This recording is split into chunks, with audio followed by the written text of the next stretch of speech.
အခုကျွန်တော်တို့จังหวัดน่านကိုသွားမယ်နော်အခုဒီကူးနေโอเคအခုကျွန်တော်တို့จังหวัดน่านသွားမယ်နော်ကျွန်တော်တို့ဇက်နဲ့ကူးတာပေါ့ဆိုင်ကယ်ကိုဇက်ပေါ်မှာတင်ပြီးဟိုဘက်ကန်ကူးသွားမယ်ပြီးစိုက်ကူးပြီးတာနဲ့จังหวัดน่านချစ်ချင်းရောက်လာတော့ဗျာပိုနီးသွားတာပေါ့လမ်းဟိုလမ်းနဲ့သွားမယ်ဆိုရင်နည်းနည်းတော့ဝေးမှာ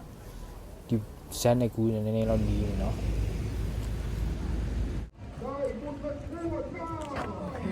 အားလုံးမင်္ဂလာပါမတွေ့ရကြာတယ်နော်အခုကျွန်တော်တို့จังหวัดน่านထဲမှာရောက်နေတယ်วัดถ้ำเชตวันเนี่ย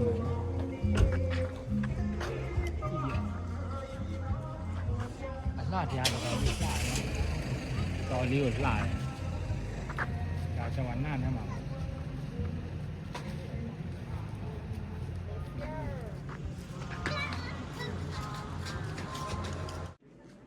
ဒါကဝတ်ထမ်းခြေတဝါကြီးအလှတရားတယ်နော်တော်တော်လေးကိုတက်ပယ်တယ်လို့ပြောရအောင်နော်จังหวัดน่านนะมันเนาะတော်လေးတက်ပယ်တယ်ယူ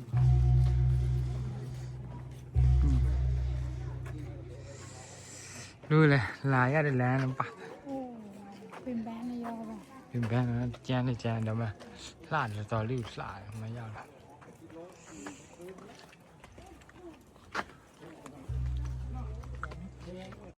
ဟိုမှာကျွန်တော်တို့မြန်မာနိုင်ငံကဖျားစတိုင်လိုမျိုးလို့ပေါ့ဟုတ်လား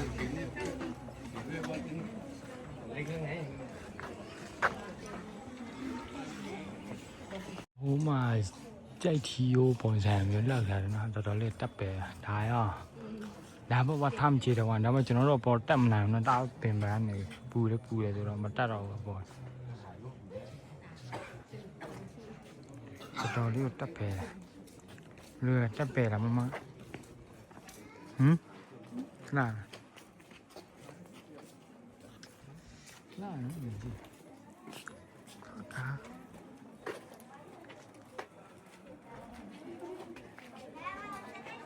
ဟဲ့ကျွန်တော်တို့နောက်တနေရာတွက်လေကြရအောင်နော်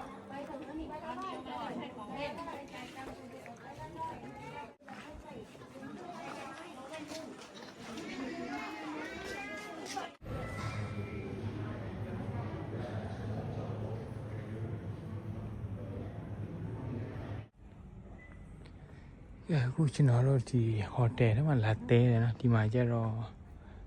နခရာလို့ခေါ်တယ်နော်ဒီမှာအခန်းကတော့လည်းကြည့်ကြအောင်ချဲအခန်းလည်းကြည့်ကြရအောင်ဒီမှာအခန်းနံပါတ်တော့ကျွန်တော်ဒါရတယ်တည်တယ်အခန်းကတော့ share ပါဒီမှာမမလေးကြိုက်တယ်ဒီမှာအခန်းဒါဖဏထားရင်းရတယ်ဟိုမှာရတော့အခန်းကတော့တော်တော်လေးကိုလှတယ်ဈေးလေးမကြီးဘူးနော်ဈေးဘယ်လောက်မရှိ1000ကျော်တော့TV ဒီမှာထိုင်စားလေးရတယ်ပြီးတော့ထမင်းအပြင်မှာထိုင်စားလို့လေးရတယ်ဒါတကားပေါ့ရှိဒါဝင်လာတယ်နဲ့ဒါရေနဲ့ကောက် coffee ဘာတွေနဲ့ပြင်အောင်မနှစားပြီးတော့မနှစားလေးရှိတယ်နော်ဒီမှာဒါအိတ်ခံပေါ့ဟိုမှာအပြင်မှာနေရလူတယ်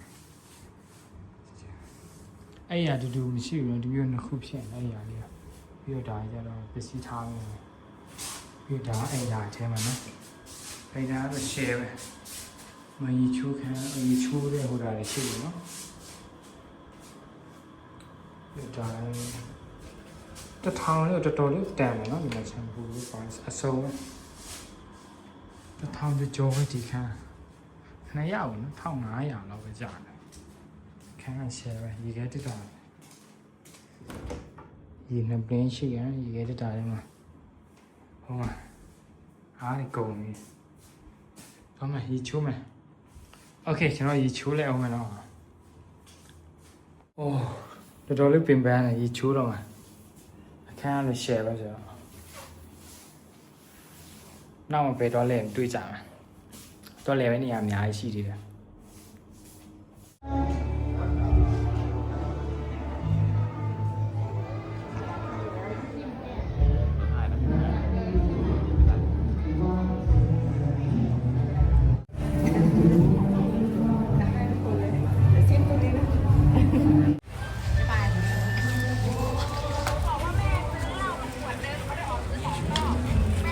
วัดภูมินุมัน ไป ဗီဒီယိုထဲမှာတော့ဘာလို့နာမည်ကြီးနေဘုံကြီးကြောင်းဒီမှာရလာပြီနော်ဒီမှာအရင်နာမည်ကြီးတယ်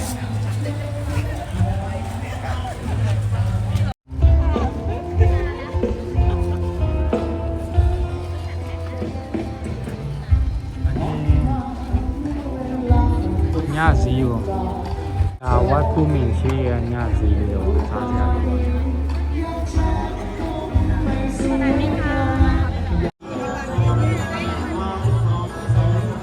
ဓာတ်ပုံတော့ရရအောင်69 บาทครับ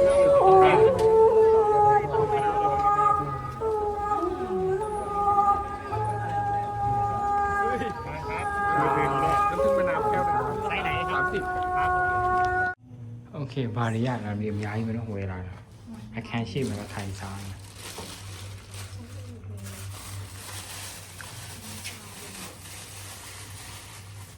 สวยไหมแต่แค่ชีพมันจะนอนรถเต้นะโฮเทลทำน้ำพายใหญ่ขอลองบาร์นี่พี่เนาะมันพามันตุยมันพามันซาอย่างโอเคบายบาย Happy New Year လေးပါခင်ဗျာဒီမှာကျွန်တော်တို့လည်းအမေနော်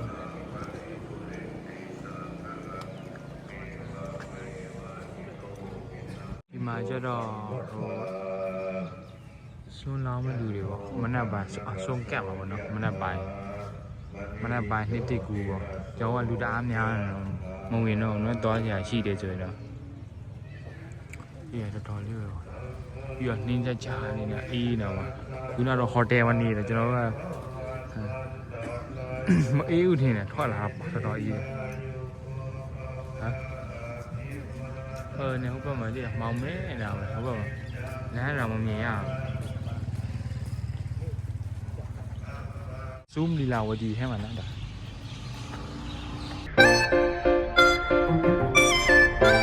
မနက်စားတော့စားမယ်နော်အမှန်တကယ်ကျွန်တော်တို့ဟိုတယ်မှာဆိုဆက်ဘိန်းလေးပေးတယ်နော်ဒီမှာဆက်ဘိန်းရှိတယ်ဒါပေမဲ့ကျွန်တော်တို့မစီးလဲရဘူးနော်ဆက်ဘိန်းက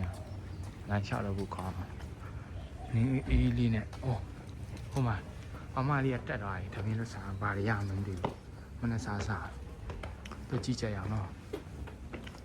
မကျွန်တော်တို့ဟိုတယ်တော့လှရတော့ဖြူရအောင်မ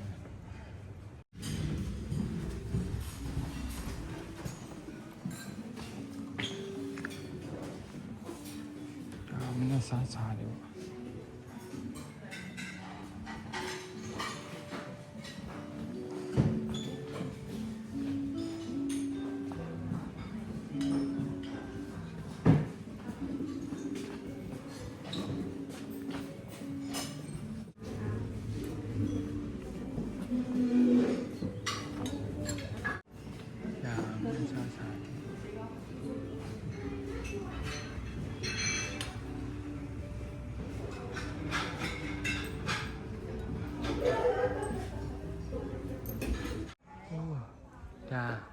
จังหวัดน่านใช่ไหมเนาะ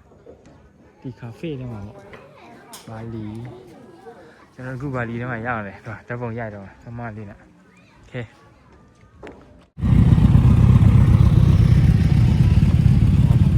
ဒီမှာဆိုင်ကယ်စီးတဲ့လူတွေတော့တော့များတယ်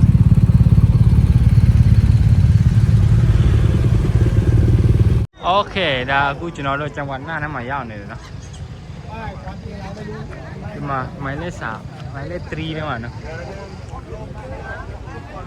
ဟိုတော်တော်များလာမဲ့နေလူတွေကြဒီမှာတော်တော်များလာကြမယ်လို့ထင်တယ်တော်တော်လေးလှတယ်နော်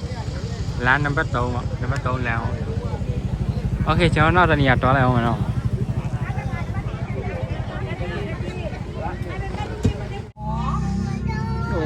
ကျွန်တော်ဗီဒီယိုရိုက်ပြဖို့မိတာဒီမှာဗီဒီယိုစားကောင်းတော့မကြည့်လို့ view လေးရတာก็ดีอยู่ตะပွဲ40ပဲเนาะวิวလေးတော့ share ပါสวยกินก่อนไม่ได้ถ้างั้นไม่ได้สวยโอเคနောက်ပဲသွားတယ်တွေ့ကြအောင်ကျွန်တော်တို့โค้งพับผ้าထဲမှာရောက်နေတယ်เนาะโค้งพับผ้าเลยไอ้ยี่မျိုးခောက်နေတာဟာလမ်းပေါ့ ယေရှုนะဒါကြတော့ခုံးဖဖလို့ခေါ်တယ်နော်ဒီမှာတောင်ပေါ်ကစားလောက်တဲ့နေရာပါနော်ဒီမှာတွဲစားတယ်မိုက်တာပဲနော်ခါမမြင်ဘူးရိုက်လိုက်အောင်မင်းနဲ့ဟိုမှာစားမတွေ့ဘူးတော့တောင်ပေါ်ကစားတယ်ဒါတောင်ပေါ်ကစားတယ်ဒါအကောင်လုံးစားနဲ့လောက်တာလေแล้วลักษณะบ่อนี่มีตรงนี้ที่เดียว ในที่ของเรามีกระป๋องค่ะ ဒါတော့စားလောက်တဲ့နေရာပဲနော်သူစားတယ်ပြုတ်နေတာဒါဟိုဒါလေးစားတယ်ပဲနားတယ်ဒီဟိုထဲမှာတော့ကြည့်လိုက်ဒီရွာမှာရေငန်ထွက်တယ်ပေါ့ရေရဲလေဝေါ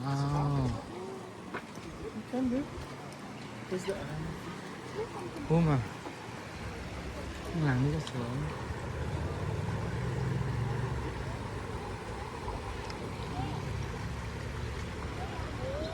မှာ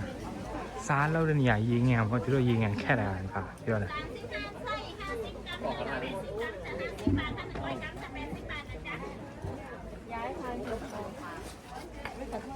ဒီမှာရေငန်ခက်ပြီးတော့ဒီကရေပဲယူတာဒီမှာခက်ပြီးတော့ဟိုတာထည့်တယ်မထည့်ပြီးတော့ဒီကပြောက်ရင်စားဖြစ်တော့တာစားအောင်တွေ့ဘူးတော့တောင်ပေါ်ကစားရည်အခုလုံခါကာဖေထဲမှာရောက်နေတယ်နော်ဆယ်ပြီးဒီမှာတာယာနေပါဘူးနော်ဒါစပန်ထဲမှာပေါ့ဂျမန်နာဒ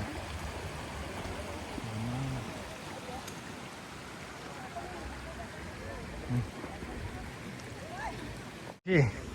ဒါပေါ့အလှတရားတွေအခုဒါကြတော့ဘာမှလဲဆိုတော့บ่อเกลือ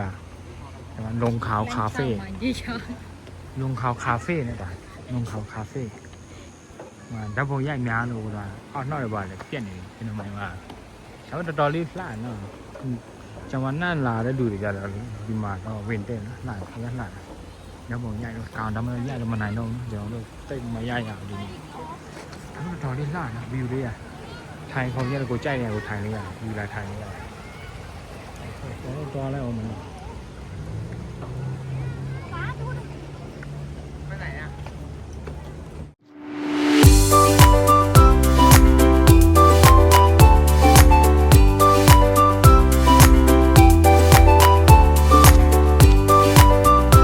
ป่าเนี่ยมันว่าကျွန်တော်တို့ရောက်လာတော့မူချောက်သွားတယ်ဒါကြတော့ถนนคนเดินสะพานစားကြရတယ်တတိကျအောင်ပြောတယ်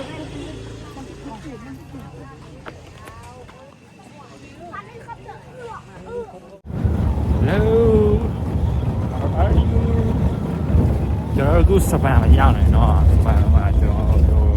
ဘယ်လိုလဲအစောကြီးဖြစ်နေတော့ဆိုင်ရတော့မတက်ချင်ဘူးနော်ဆိုင်ရနဲ့တက်မယ်ဆိုရင်လည်းတော့ပြုတ်ညတော့မမခွေးချုံတော့တက်မှာ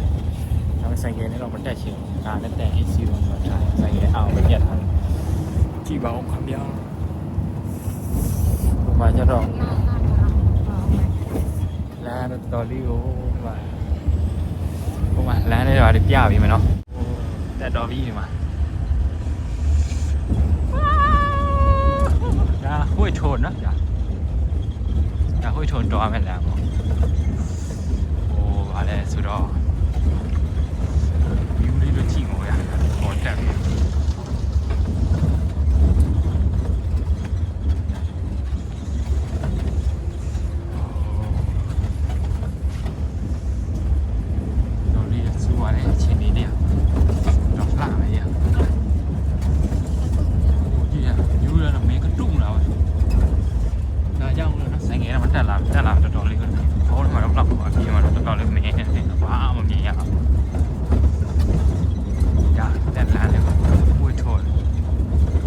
ဆိုင်ငယ်နဲ့တက်လို့ရတယ်ဆိုင်ကိုတော့ဘယ်လောက်ထိအောင်မဟုတ်ပါဘူးတက်လို့ရဆိုင်ငယ်ဒါပေမဲ့မူတွင်းနဲ့တိုက်မမိုက်ဘူးမူတွင်းမဟုတ်ဘူးတော့တက်လို့ရတယ်ဒီမှာတက်သွားပြီမနေ့ဒီလောက်ပါပဲဘာမှတက်ပြီဆွဲပြီ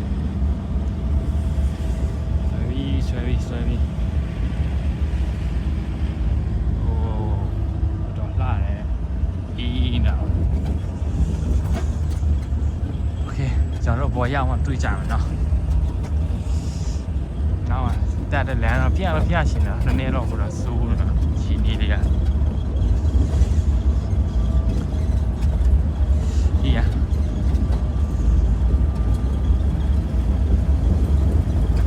တော့လာလေတော့မြို့မလို့လောက်တယ်ဆိုတော့နားမလဲဘူးနော်ကိုရွာလဲတော့မှာပဲဘာဖြစ်တော့ကြရအောင်မသိဘူးဒါပေမဲ့ကိုရွာရတော့ဒီလိုမျိုးတော့မဟုတ်ဘူးနော်တောင်ထဲမှာမဟုတ်ဘူးဒါရောမြို့ကြီးကြားကြီးတာမောင်နေတာ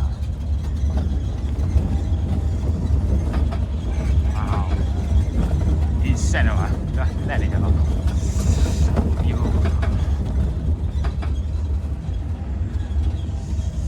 ဝေါ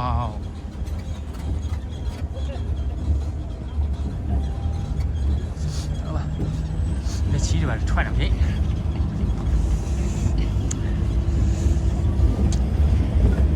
တက်လာနောက်တော့နားလာမဲ့လူတွေရှိရင်တော့ခုတည်းရင်ဟိုလမ်းတော့ပြတာပြီရိုက်ပြတော့တက်လန်းလေးပေါ့တချို့ရတော့ဆိုင်ငယ်ကိုချစ်တဲ့ကောင်တွေဆိုတော့မတက်ရဘူးပေါ့ဆိုင်ငယ်ဟိုဖြစ်တယ်လို့ဖြစ်တယ်တော့တက်လို့ရတယ်ရှိပဲ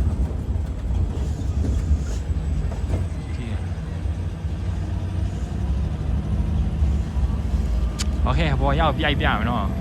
လမ်းတော့ဘာမှမကြမ်း easy ပဲပူတိုင်းတက်လာလို့ရတယ်ဆိုင်ကဲနဲ့ဒီလောက်တော့ရတယ်โอเคနော်အပေါ်ရအောင်ရိုက်ပြမယ် view လေးပါတယ်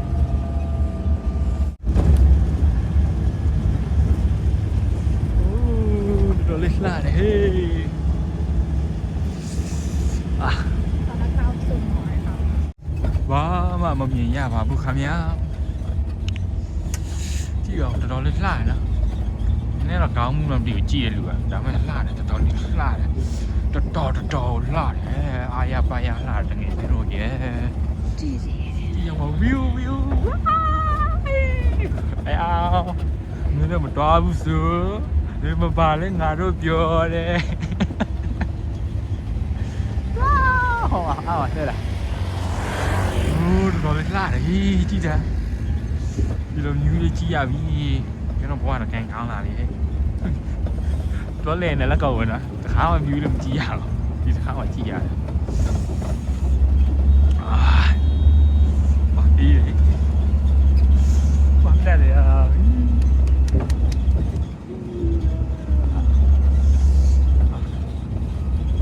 အပြေမှာထိုင်လိုက်တော့အေးတယ်နော်ကားပြေမှာထိုင်တော့မှာ view လေးမြင်ရတာပေါ့တော်เวลานั่งสบาย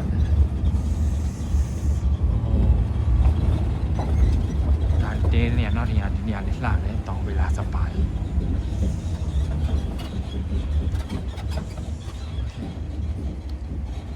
เล่นเนี่ยอย่ามีเฮ้ต่อลาเฮ้อีบ่าวก้อยลาเนาะ70%ลาเนาะ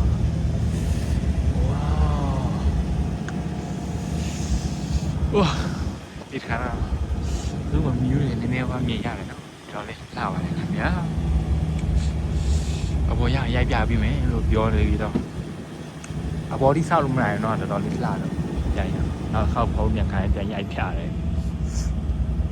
ပြီးတော့ဟိုဘက်လေးလှဒီဘက်လေးလှပဲကြည့်ရမှမသိတော့ဝေါဟိုရှိမှလည်းကြောက်ကြရေး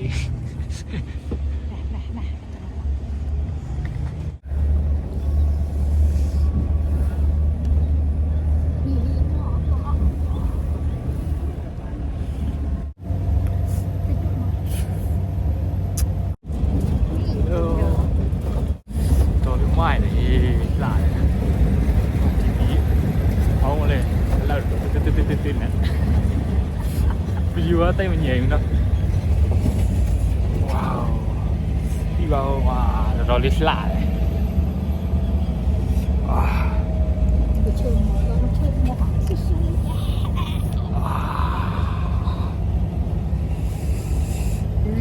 rồi lít lạ đấy wow không à rồi lít lạ rồi wow chi rồi là nó không à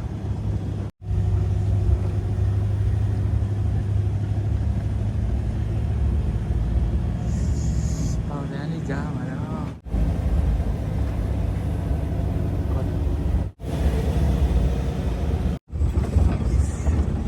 là chị bảo ông ra từ tao lên lại này. Wow. Wow.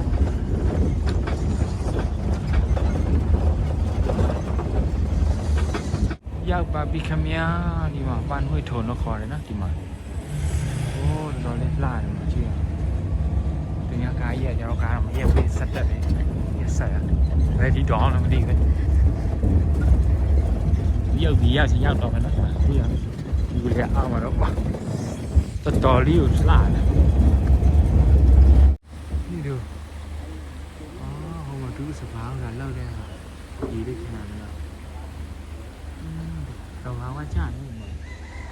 ဒီကရွာတယ်မိုက်တယ်တောင်ပေါ်ရွာတယ်ကွာသူတို့တော့အပြင်တစ်ခါထွက်မှဆိုရင်တော်တော်လေးတော့ခံရအောင်တော်လေးမိုက်ရော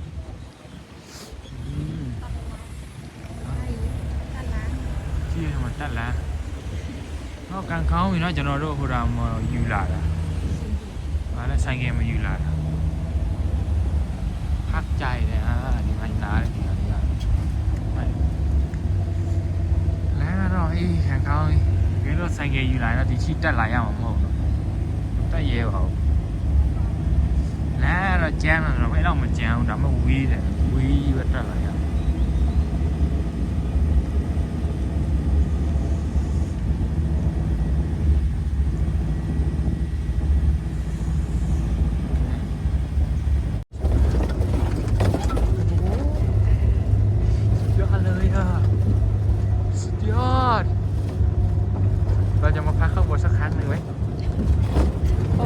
เขาก็มีรถที่พักมารับไง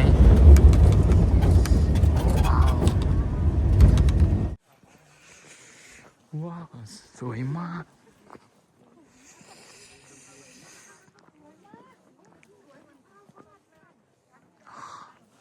ยันล่าเลยนะเนี่ยยืนดูชิบเอาวิวเรียกเชฟ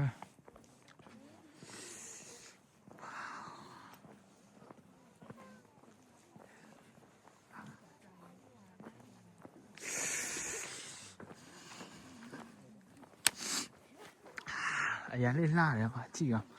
ဟိုဘက်မှာဆိုရင်လာဦးနိုင်ငံเนาะโอ้สวยโอ้ဒီမှာဝှေ့ထုံထဲမှာတော့တော်တော်လေးလှတယ်ပါတောင်းပါလေကြည့်တောင်းတာဟိုဘက်ဆိုရင်လာဦးနိုင်ငံပေါ့ဒီမှာဝီလေးဒီလောက်ဒါတော်တော်လေးလှတယ်လို့ပြောအပြင်မှာနော်ဖောင်းတော့လောက်အပြင်တော်တော်လေးလှရောဒီရတဲ့ပုံတော့ရိုက်ကြတာဝီလေးကတော်တော်လေးကို share ပဲเนาะOkay. เราหน้าตอนนี้ตัวอะไรเอาไหมกาแฟใส่นี่มาถ่ายวิดีโอใช่ไหมโอ้นี่มาวิวเลยนะจีกลับไปอยู่ได้เป็นปีบอกแล้วพอเราคิดถึงกันเนาะคิดถึงแบบสวยอ่ะ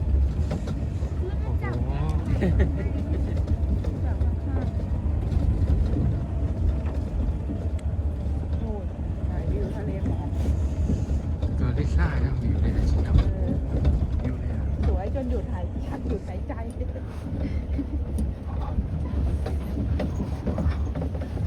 อ๋อเนี่ยร้านกาแฟเนี่ยนะเขาเปิดได้ยังอ่ะ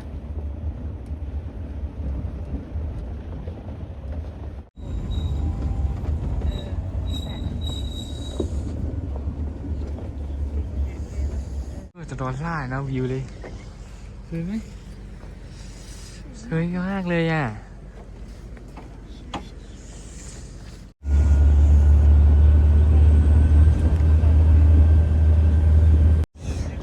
ล่านะ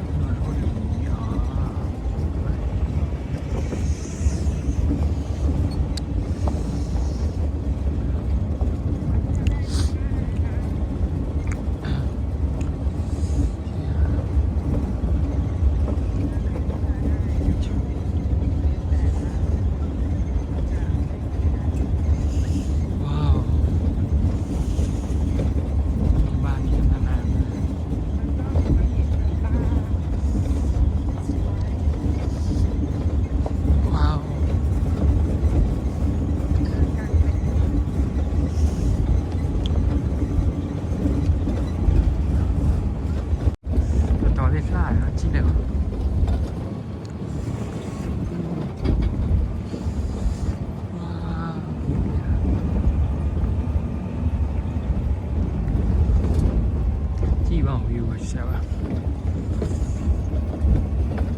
เดินนั้นสวนดู ที่พักอะไรเนี่ย ที่พักกันแทน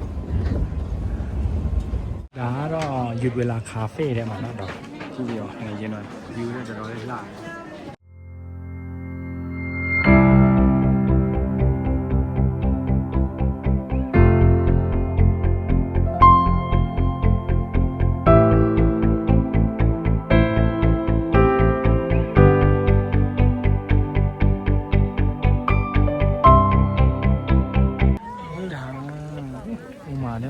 1715ได้มานะจังหวัดน่านนะมาเลย